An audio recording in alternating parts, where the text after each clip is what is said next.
Hello, कौन बोला था वो? मैं सालू बोल रही हूँ। कौन बोला था? सालू, काखर ले बात करना है तो लबाई मेरे राजा से बात करना है। आए? मेरे दिलदार से बात करना है। तो राजा से तो दिलदार से बात करना है ना? हाँ। अरे मोर से बात करना, राजा दिलदार मोला बना लेना। हट इडियट। ए ए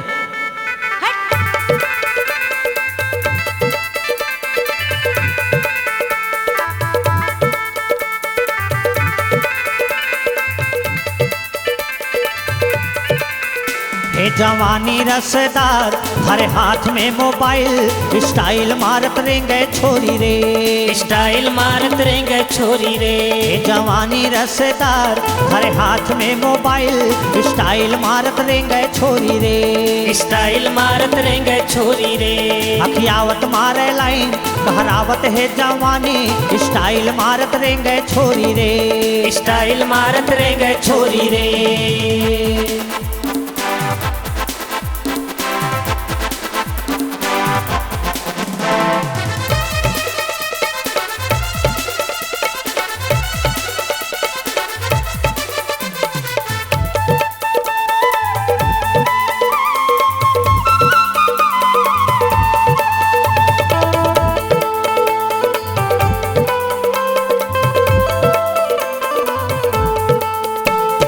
ऊंचा हिल के सैंडल पहले जोरदार माल है, ऊंचा हिल के हैंडल पहले जोरदार माल है। रूप के रानी धरती माँ विधि के कमाल है, रूप के रानी धरती माँ विधि के कमाल है। जवानी के दुकान लल्ली के अलगे है पहचान, स्टाइल मारत रेंगे छोरी रे, स्टाइल मारत रेंगे छोरी रे।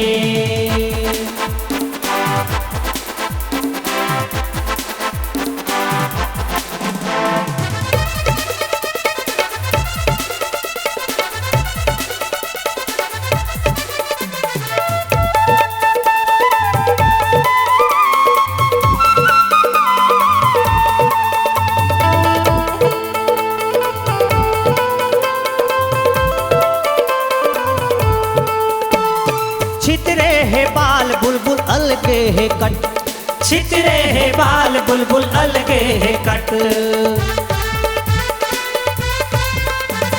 जहाँ रेंगे आगू नजर उठ जाते छट, जहाँ रेंगे आगू नजर उठ जाते छट। जोगनी कसम कावे आँखी सोन परी के रंग रंग झांकी, स्टाइल मारत रेंगे छोरी रे, स्टाइल मारत रेंगे छोरी रे।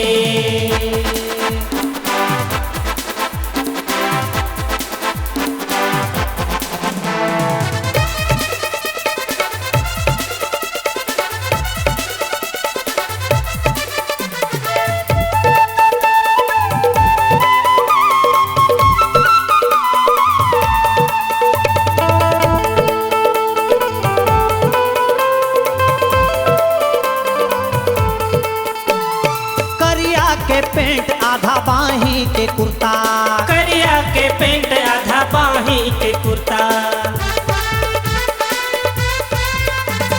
धड़धड़ाए दिल धड़कन जुर्मी के सुरता, धड़धड़ाए दिल धड़कन जुल्मी के सुरता। दिल हो के रसिया छैला तन तन खाटी माल लैला, स्टाइल मारत रेंगे छोरी रे, स्टाइल मारत रेंगे छोरी रे। जवानी रसदार, हर हाथ में मोबाइल, स्टाइल मारत रेंगे छोरी रे, स्टाइल मारत रेंगे छोरी रे। जवानी रसदार, हर हाथ में मोबाइल, स्टाइल मारत रेंगे छोरी रे, स्टाइल मारत रेंगे छोरी रे। अखियावत मारे लाइन, कहरावत है जुवानी, स्टाइल मारत रेंगे छोरी रे, स्टाइल मारत रेंगे छोरी रे, स्टाइल मारत रेंगे छोरी रे, स्टाइल मारत रेंगे छोरी रे।